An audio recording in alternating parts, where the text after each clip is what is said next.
Halo rekan-rekan Putro Ijo. Kali ini bosku kan lanjutan part kemarin tutorial nyeting sayap. Kali ini bosku kan lanjutan part kemarin tutorial cara pengikatan cupeng atas bosku ya.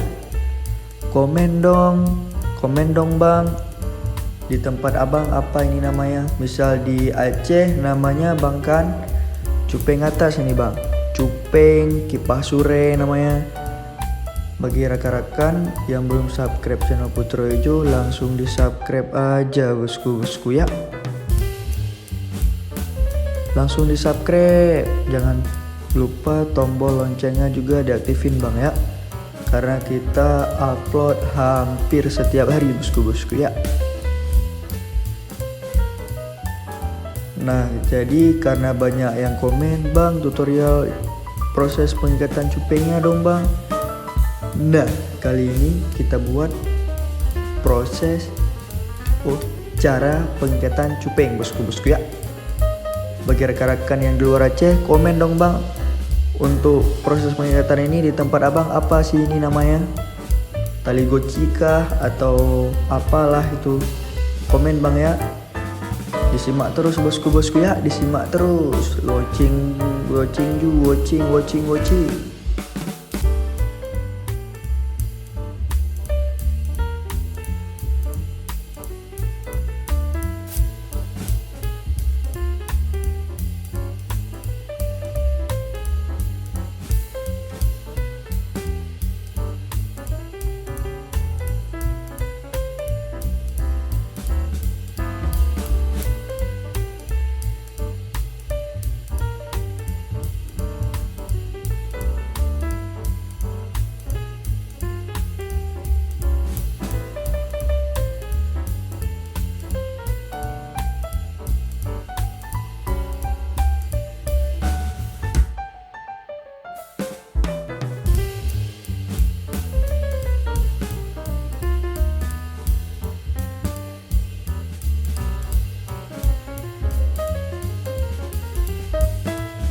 Terima kasih buat yang udah nonton. Jangan lupa support terus Putra Hijau rekan-rekan ya. Support terus Putra Hijau rekan-rekan. Support terus bosku-bosku ya Putra Hijau. Jangan lupa like, komen, dan subscribe. Next kita buat tutorial cuping bawahnya bosku-bosku ya. Thank you.